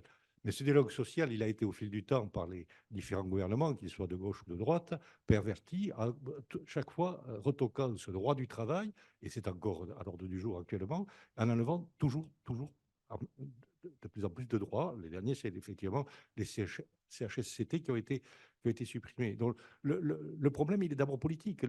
Les gouvernements néolibéraux ont la facilité de renvoyer ça vers le fameux dialogue social, discuter entre vous. Nous, on ne s'en mêle pas, en gros. Et ça pose quand même un véritable problème. Un véritable problème parce qu'il y a une dégradation du travail. Tout le monde du travail est malade. Aujourd'hui, il faut bien quand même, vous l'avez évoqué au début de la conférence, sur les emplois précaires, l'absence de protection dans tous les domaines, l'absence de véritable dialogue. Enfin voilà, c'est d'abord un problème politique. Voilà, c'est ce que je voulais surtout dire. Clairement, c'est un problème politique. Et le travail est une question politique. On voit bien que dans le travail se jouent des enjeux de pouvoir. On voit bien, par exemple, le MEDEF ne veut pas remettre en cause, ne veut pas discuter de son monopole de décision en ce qui concerne l'organisation du travail, qui est le cœur de son pouvoir, le cœur du pouvoir patronal, c'est la possibilité de décider et de donner des ordres, hein, aux personnes, pour savoir qu'est-ce que vous allez faire, comment vous allez le faire. Ils ne veulent pas discuter du partage de ce pouvoir, hein, de l'existence, de la possibilité de contre-pouvoir. Or, la question, là où notre position est forte, d'un point de vue en tout cas argumentatif, hein, je ne dis pas on a le rapport de force pour l'imposer, mais là où nous avons une position qui est très forte sur le plan argumentatif, c'est toutes les données scientifiques, si vous voulez, qui valident l'idée que ce déséquilibre du pouvoir de décision sur l'organisation du travail, il a des conséquences majeures en termes de santé. C'est une question de santé publique aujourd'hui. Les entreprises n'arrêtent pas de se plaindre de démissions, de l'absentéisme. Il y a une flambée de l'absentéisme, il y a une démotivation des salariés. À qui la faute? À qui la faute? Ils disent, aujourd'hui, il y a une discussion, c'est les jeunes. Les jeunes ne veulent plus travailler. Je ne sais pas si vous avez entendu ça, je pense que oui. C'est voilà, le gros bouc émissaire, c'est les jeunes qui ne veulent plus travailler. J'ai un ami sociologue, Marc Loriol, qui est spécialiste des questions des rapports des jeunes au travail. Il va publier un bouquin, là, il montre que il repart dans les années 60, il ressort toute une série d'articles et de bouquins d'éditorialistes et de pamphlétaires des années 60 qui disaient exactement la même chose. Les jeunes ne veulent plus travailler. Dans les années 70, vous avez la même littérature, les années 80. Bon, donc il y a des formes de déni, d'évitement de la discussion. Les jeunes ne veulent plus travailler, c'est la faute du Covid. Dans la déclaration d'Emmanuel Macron sur il faut redonner du sens au travail, je n'ai pas évoqué ce qu'il avait dit juste avant, mais juste avant, c'était bah oui, avec le Covid, les gens sont restés chez eux, et donc ça a transformé le rapport au travail, et maintenant en gros, ils ne veulent plus travailler. Bonsoir. Je voulais un petit peu rebondir sur ce qui a été dit tout à l'heure. Et dans l'analyse, hein, et dans les explications que vous avez données dans votre intervention, vous avez cité les multiples essais de mise en œuvre de dialogue, de participation des salariés aux décisions, etc., qui ne sont pas nouvelles, avec des formes très variées, depuis les cercles de qualité jusqu'à l'entreprise libérée. Et puis finalement, le temps passe et puis on s'aperçoit que toutes ces initiatives, bien, ça n'avance pas beaucoup. Et l'analyse que je fais, et je voulais avoir votre réaction là-dessus, c'était effectivement, ce n'est pas le choix d'un dispositif ou d'un autre qui peut régler la solution. C'est que globalement, il y a un biais systémique. Le biais systémique, c'est quoi? C'est que l'entreprise, elle fonctionne sur une distribution du pouvoir qui est absolument bancale. Et un dialogue social, on se plaint toujours que le dialogue social ne peut pas être établi ou est très mauvais, etc. Mais pour pouvoir dialoguer, il faut dialoguer d'égal à égal, ou presque. Pour pouvoir dialoguer dans de bonnes conditions, il faut donc concevoir une répartition des pouvoirs qui puisse permettre à chaque partie de pouvoir se faire entendre et non pas d'espérer bonifier, profiter de dispositions qui vont permettre aux salariés qui, par ailleurs, est complètement soumis à son lien de subordination pour pouvoir parler de manière efficace, se faire entendre et avoir une voix au chapitre. Alors, tout le monde s'excite sur ces dispositifs, mais finalement, la question essentielle, c'est la répartition du pouvoir. Et la question essentielle, c'est est-ce que le pouvoir est vraiment dans l'entreprise ou est-ce que le pouvoir est ailleurs? Et le pouvoir, il est financier, il est extérieur et il a un objectif qui est l'optimisation du capital. Donc, dans ces conditions où c'est l'optimisation du capital qui prime, le dialogue social sera toujours biaisé s'il n'y a pas une meilleure répartition des pouvoirs. Donc, si vous pouvez me donner votre réaction, s'il vous plaît. Ah ben, je suis entièrement d'accord avec ce que vous dites. C'est-à-dire, il s'agit bien d'une question, c'est ce que j'ai bien identifié dans la conclusion, c'est une question de partage, enfin de répartition du pouvoir. Il s'agit de redonner du pouvoir aux salariés sur l'organisation de leur travail. Alors, dans quelle mesure est-ce que ça aboutit à contester la gouvernance, finalement, et les objectifs, hein, puisque finalement, on sait bien que les entreprises aujourd'hui, elles sont gouvernées uniquement en fonction des désirs et des besoins des actionnaires et que les autres parties prenantes ne sont pas du tout associées ou prises en compte dans les décisions stratégiques. Moi, je pense que reconstituer un pouvoir d'agir des salariés par la manière que j'ai essayé de proposer, ça ne peut pas ne pas avoir de conséquences plus globales, des conséquences plus politiques, plus globales. À partir du moment où vous avez la reconstitution d'un pouvoir d'agir, d'un pouvoir collectif des salariés sur leur travail, ils commencent à se poser des questions plus générales, hein, des questions plus vastes. Bah oui, mais pourquoi? Bon, ok, on fait une réorganisation. Là, bon, nous, on ne veut pas que cette réorganisation se fasse de telle façon, on veut qu'elle se fasse de telle façon. Mais finalement, est-ce qu'on a vraiment besoin de cette réorganisation? À quoi elle sert, cette réorganisation? Et si on commence si on met le petit doigt dans cet engrenage de la transformation des rapports de pouvoir au niveau des décisions sur le travail, ça va forcément infuser sur les décisions stratégiques, hein. Je pense qu'il y a le pari, en tout cas, hein, qu'on peut faire, c'est qu'on va mettre en question non seulement l'organisation du travail au quotidien, les détails de la vie quotidienne du travail, mais ça va amener à réfléchir, en tout cas, et sans doute à contester les orientations stratégiques. À partir du moment où je suis amené à réfléchir sur les modalités d'un nouveau logiciel, par exemple, l'introduction de l'intelligence artificielle qui aujourd'hui est en cours dans beaucoup d'entreprises, de beaucoup de services publics. Ça va transformer le travail de façon très importante.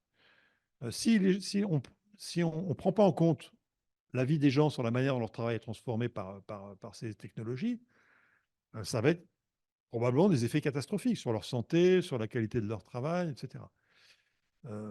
Donc, il faut associer les salariés et les agents des services publics aux décisions concernant, par exemple, l'IA.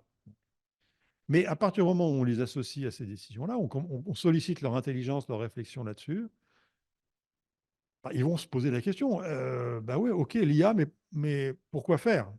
Est-ce qu'on ne pourrait pas l'utiliser autrement, lui donner d'autres objectifs? Vous voyez, donc, et puis finalement, à quoi sert le service public ou à quoi sert notre entreprise? Je pense qu'on met le doigt dans une dynamique de contestation de la subordination. Oui, bonsoir. Merci de votre intervention. L'augmentation de la productivité qui est liée à la numérisation n'est-elle pas antagoniste avec ce que vous avez appelé le travail vivant, puisque une part croissante des salariés aujourd'hui effectuent des tâches qui sont contrôlées par une machine dans le temps imposé par la machine. Donc, la place du travail vivant là-dedans est de plus en plus limitée. Merci. Oui, c'est un point très important, c'est le lien entre l'évolution des technologies et l'organisation du travail. En fait, il n'y a pas de déterminisme technologique. Ça, c'est vraiment une leçon très importante de toutes les études sur l'impact de l'innovation technologique sur le travail. La même innovation technologique peut être mise au service de projets organisationnels très différents.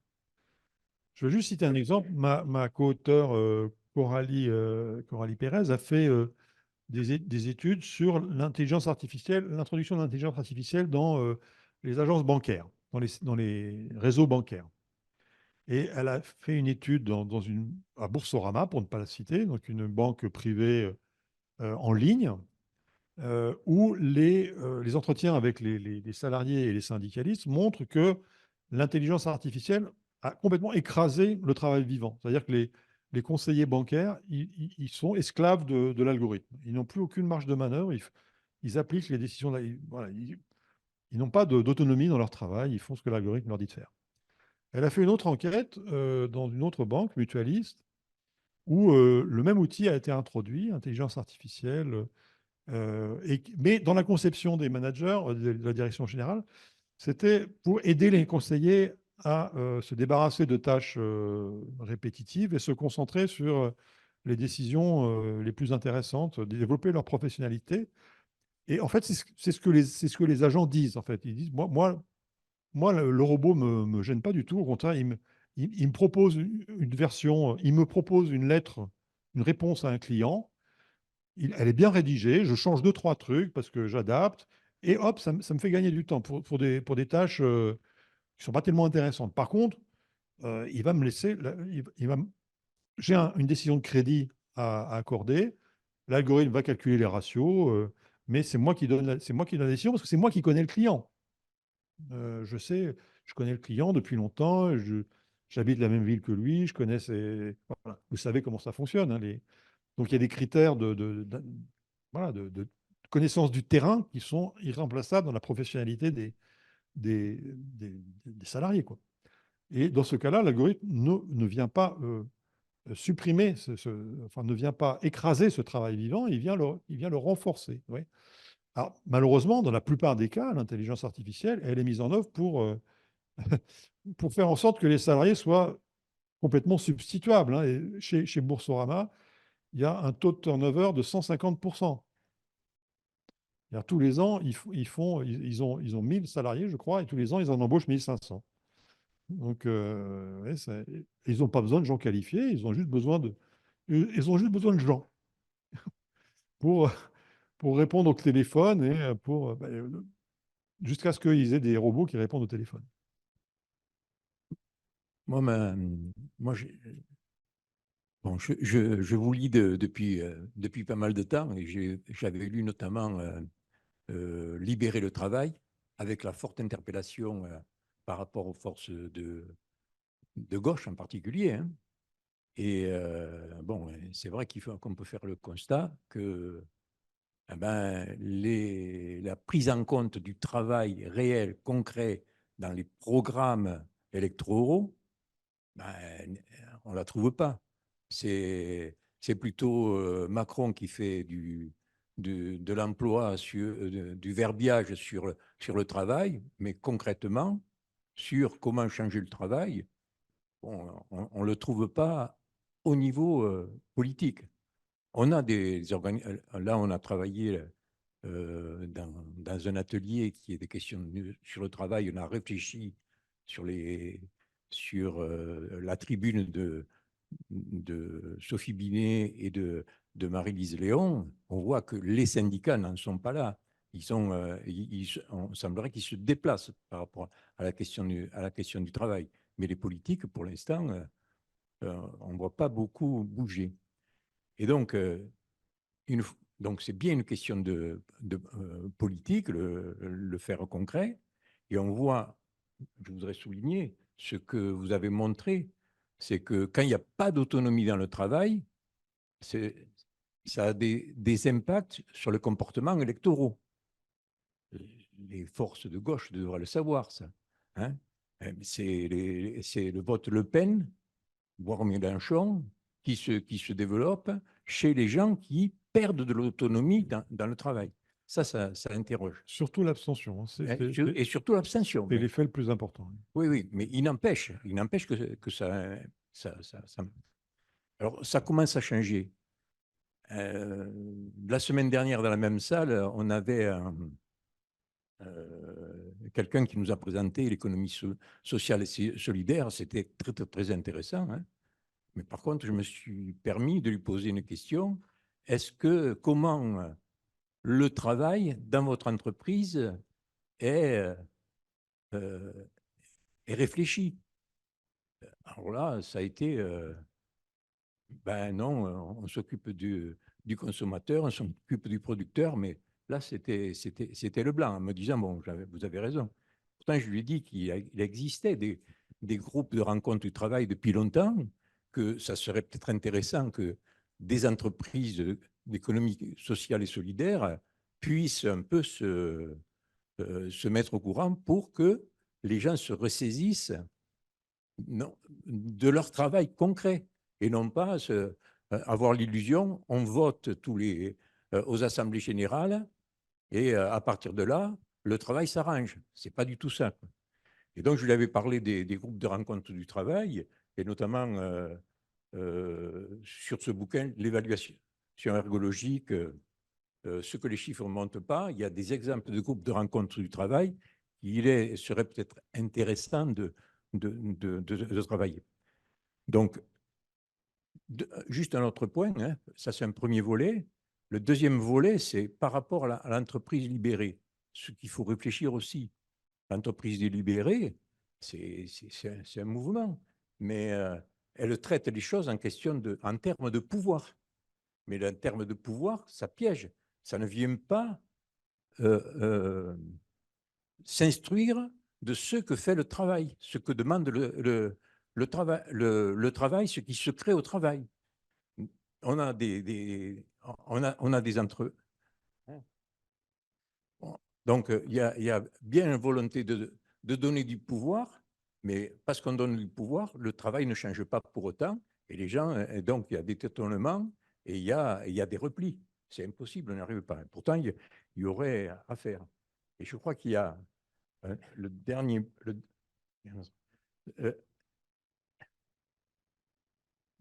Par rapport au management, je crois qu'on ne peut pas faire le management d'une manière bloquée. Le management, ça sert uniquement qu'à faire fonctionner. Dans le management, il y a des gens qui se posent la question comment on pourrait travailler autrement en donnant une autre place à l'activité de travail pour mieux travailler ensemble. Il y a des expériences d'ergo-management. Je crois que ça, c'est aussi, c'est encore pas généralisé, mais c'est quand même une idée qui devrait être travaillée. Et un dernier point qui me touche aussi, c'est qu'il y a un problème, on lie le travail avec la santé, et je crois que là-dessus, cette question-là, elle ne date pas d'aujourd'hui. Bon, même si c'est un auteur qui n'a pas tellement travaillé le travail, le problème de la santé, il l'a travaillé. Il s'agit de Georges Canguilhem. Et en 1947, il écrit des choses très, très intéressantes sur comment, pas comment redonner, en indiquant pourquoi il y a malaise dans le travail, parce que les gens ne sont pas créateurs de leurs propres conditions de travail. Il met ça en termes de normes. Ça, c'est un troisième point. Donc, depuis 1947, ça montre bien qu'il y a une résistance de pouvoir, mais il y a aussi une résistance dans nos têtes de voir les choses en termes de répartition de pouvoir, mais jamais on change par rapport à la manière de considérer le travail comme usage de soi, par les autres, et d'avoir un dialogue ouvert avec sa naïveté, hein, sur ce que ça veut dire, sur ce qu'on peut créer ensemble. Oui, enfin, je n'ai pas de réponse particulière, hein, je suis d'accord avec ce que vous dites. Il y a besoin de considérer le travail comme activité humaine, créatrice, et pas simplement comme un ensemble de tâches prédéterminées. On engage sa subjectivité, sa santé, sa créativité politique dans le travail. Oui, bonsoir, merci de votre intervention. J'ai trouvé ça très passionnant sur des sujets qui m'intéressent particulièrement sur le travail et l'entreprise aussi. J'avais une première question. Est-ce qu'il existe des chiffres et des statistiques entre le lien que l'on peut faire entre la perte du sens du travail et la dégradation progressive des droits des salariés depuis, on va dire, une quarantaine d'années, avec les différentes réformes qui ont lieu progressivement, et vous avez rappelé certains de ces effets, et qui pourraient donc expliquer aussi qu'il y ait une moins protecteur, finalement, un droit du travail moins protecteur qui fait qu'il y ait une perte de sens. Est-ce que c'est lié ou pas du tout? Est-ce que ça n'a pas du tout de lien? Et mon deuxième aspect, ce serait plus une remarque. Je me demande si finalement la crise du sens du travail, c'est pas une crise plus globale, plus une crise plus sociétale, moi je dirais. où les gens, quelque part, on est dans une crise environnementale, une crise écologique, une crise démocratique, où les gens, effectivement, il y a énormément d'abstention. Est-ce que, quelque part, ça ne se répercute pas aussi dans ce sens du travail ou cet abandon, cette désertion, cet exit, vous l'avez dit plusieurs fois, il y a plusieurs facteurs. Est-ce que c'est pas lié aussi finalement à cette crise-là où les gens cherchent à, seuls dans leur coin, à trouver des moyens, à s'échapper, à être un petit peu mieux ailleurs? Mais en fait, quelque part, est-ce que c'est pas une crise existentielle plus profonde de nos sociétés? Oui, alors sur la première question, on n'a pas de mesures statistiques de ça, sur le lien entre des réformes, les réformes, les lois de travail successives et la perte de sens. Mais on voit bien quand même que ce qu'on explique là, c'est que la perte de sens du travail est liée à la perte de pouvoir de décision sur son travail. Et toutes ces lois de travail, elles ont allé dans ce sens-là. Elles sont la précarisation. Plus vous êtes précaire, moins vous osez voilà, ouvrir votre bouche quand ça ne va pas. Il y a aussi un résultat d'ailleurs qui est paradoxal qu'on n'évoque pas facilement parce qu'il est compliqué à interpréter, mais quand on regarde les CDD, les CDD et intérim, on voit qu'ils trouvent plus de sens à leur travail. Et pourquoi? Parce que c'est surtout la dimension conflit éthique. Ils ont moins de conflits éthiques que les CDI, enfin, ou les gens qui ont plus d'ancienneté. Alors, est-ce que c'est parce qu'ils peuvent faire correctement leur travail? Non, bien sûr. C'est parce qu'ils ont moins d'attentes par rapport à leur travail. Ils sont là, ils savent qu'ils ne font que passer, alors ils ont un rapport beaucoup plus distant à leur travail. Donc, vous voyez, ils souffrent moins de conflits éthiques puisqu'ils voilà, ils se sentent comme interchangeables, ils ne se sentent pas responsables vraiment, enfin, pas tous, mais en tout cas, ils ont moins d'investissement subjectif dans leur travail. Et du coup, oui, ça participe de ces formes de dégradation qui ne vont pas se mesurer sur le sens du travail, mais qui vont quand même avoir des conséquences psychiques, parce qu'on sait que l'insécurité, par contre, l'insécurité de la situation de travail, ça, c'est très mauvais du point de vue psychique, hein. Donc, c'est compliqué, mais ça va dans le sens que vous dites. Sur la crise civilisationnelle, oui, bien sûr, c'est clair que c'est difficile de trouver de sens à son travail quand on voit qu'on est dans une société qui va dans le mur, quoi. Mais ça renvoie quand même au mécanisme que j'appelais le remords écologique, c'est-à-dire qu'on se rend compte qu'on participe plus ou moins directement à cette catastrophe environnementale. Donc ça renforce. Mais oui, ça a une dimension effectivement plus globale. Parce que ce sur quoi les entreprises peuvent agir, c'est l'organisation du travail, hein. Ce n'est pas évidemment le contexte macro-social qui est effectivement un peu désespérant. Mais en tout cas, il y a une responsabilité des employeurs, des entreprises, des administrations sur l'organisation du travail. Et cette responsabilité-là, elle a des conséquences, hein, et elle pourrait être actionnée autrement. Oui, c'est à toi. Bonsoir, Monsieur Coutreau. Merci de cette intervention.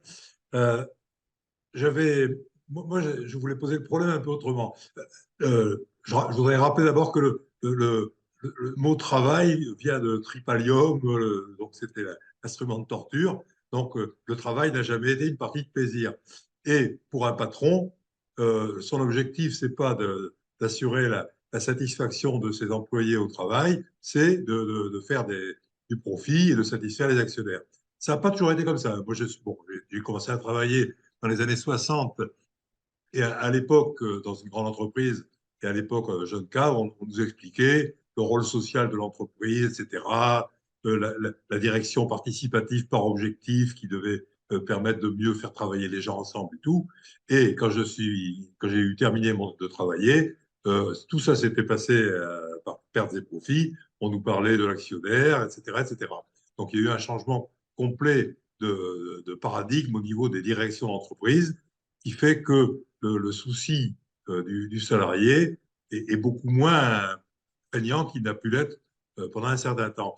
Alors, moi, je me demandais, je voulais vous poser la question suivante. Est-ce que, parce que ces gens-là ne s'intéressent, en gros, ne s'intéressent qu'aux problèmes de gros sous, donc est-ce qu'on a fait des études pour comparer les performances des entreprises entre elles, suivant le degré de satisfaction au travail des salariés, suivant le fait qu'ils éprouvent un sens d'intérêt au travail plus ou moins important. Est-ce qu'on peut, dans les entreprises, je dirais, qui travaillent dans les secteurs comparables, voir un impact sur les résultats de la qualité de l'organisation perçue par les salariés? Parce que si on pouvait démontrer ce lien de cause à effet, peut-être que là, les patrons s'intéresseraient à essayer d'améliorer René, le travail des on a salariés. compris la question. On a compris la question, René. Merci. Oui. Alors, il y a des études, effectivement, qui montrent une corrélation positive entre la participation des salariés, leur satisfaction au travail et la performance économique de l'entreprise, au niveau de productivité et de qualité des produits et des services. Ces études n'ont jamais convaincu les patrons de transformer leur organisation. Et je cite même, dans mon bouquin précédent, j'ai cité le travail d'un consultant américain qui a fait un bouquin assez remarquable, je trouve. J'ai oublié son nom, mais je pourrais le retrouver. Il a fait un bouquin assez remarquable parce que c'est un consultant assez connu aux États-Unis qui a beaucoup fait du consulting en organisation alternative, hein, et il a eu comme client la plupart des grands groupes américains. Il a eu vraiment des grandes multinationales américaines qui, à un moment donné, un directeur, à un moment donné, l'a fait venir en disant, écoute, ça ne marche pas notre système, là, c'est beaucoup trop rigide, on prend les salariés pour des cons. Propose-nous un mode d'organisation où on fasse marcher leur intelligence. Et il a fait ça, Viceboard, il s'appelle Viceboard. Et il a fait ça dans des dizaines de groupes, de grandes entreprises américaines. Et il tire un bilan dans ce bouquin à la fin de sa carrière. Il dit deux choses. Il dit, d'abord, chaque fois qu'on a fait ça, ça a amélioré à court terme la performance en moyenne de 20%. Productivité en moyenne a augmenté de 20% suite à ces réorganisations. Et le deuxième résultat, c'est que au bout de quelques mois ou quelques années, au premier changement de directeur, on est revenu au modèle hiérarchique traditionnel. Et donc, il conclut en disant, le vrai objectif des managers, ce n'est pas le bottom line, la bottom line, c'est-à-dire le profit finalement. Le vrai objectif des managers, ce n'est pas le profit, c'est le pouvoir. Et je pense que c'est une réflexion très profonde. Lui, c'est un manager, c'est un conseiller en management, ce n'est pas du tout un théoricien de sociologie du pouvoir, ni marxiste, ni quoi que ce soit. Mais avec son observation de professionnel du management et du conseil en management, il est arrivé à cette conclusion qui rejoint des travaux de sociologie politique, de certains courants du marxisme, qui considèrent que le capitalisme est beaucoup plus un système de pouvoir qu'un système de profit. Et si on a ça en tête, c'est important, je pense, pour comprendre la résistance extrêmement... les arguments sur le thème, mais c'est quand même plus intelligent, c'est quand même plus efficace de demander aux salariés de profiter de leur expérience, de leur intelligence et de leur engagement subjectif. Ça va mieux marcher, c'est une évidence. Ça devrait... Enfin, bien sûr, sauf que ça suppose que vous lâchez du pouvoir. Ça suppose que vous mettez la subordination entre parenthèses. Et ça, ce n'est pas possible du point de vue de la logique du système, de la logique de pouvoir qui fonde ce système. Ce n'est pas possible. Ils ne peuvent pas lâcher prise là-dessus parce qu'ils savent qu'ensuite, ils ne maîtrisent plus, quoi. Le système peut... à partir du moment... Quand Gorbatchev a commencé à lâcher du lest sur le contrôle du parti sur la société, le régime s'est effondré. Je prends une analogie parce qu'elle est facile, mais je pense qu'elle est profondément vraie, hein. Et aujourd'hui, d'une certaine façon, on est dans un système un peu soviétique. C'est-à-dire que quand vous regardez comment fonctionnait l'économie soviétique avant l'effondrement, vous savez, c'était le dicton, c'est ils font semblant de nous donner des consignes et nous, on fait semblant enfin, ils font semblant de nous payer, nous, on fait semblant de travailler. Et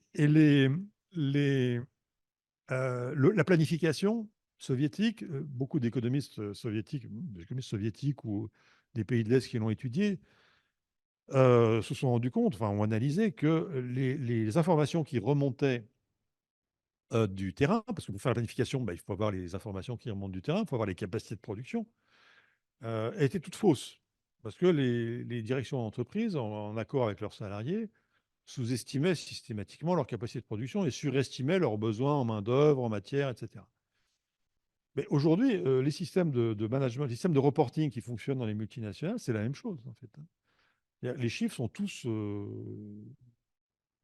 truqués. Enfin, les salariés eux-mêmes et les managers intermédiaires, ils verdissent. Ça, c'est une expression très courante dans les entreprises. On verdit les indicateurs. Donc, on est dans un système qui fonctionne un peu de la même façon, c'est-à-dire avec des gens en haut qui s'imaginent qu'ils contrôlent tout parce qu'ils ont des batteries d'indicateurs. Effectivement, quand même, ces indicateurs, ils sont utilisés pour mettre la pression sur les gens, mais en fait, la rationalité de tout ça est quand même très incertaine, hein, sur le plan, en tout cas sur le plan économique. Par contre, sur le plan du pouvoir, pour l'instant, ça fonctionne. Et donc, ils ne veulent pas. Et je pense que, d'une certaine façon, ils ont tiré la leçon de Gorbatchev. C'est-à-dire, si on commence à donner la parole aux gens. Voilà. Bon.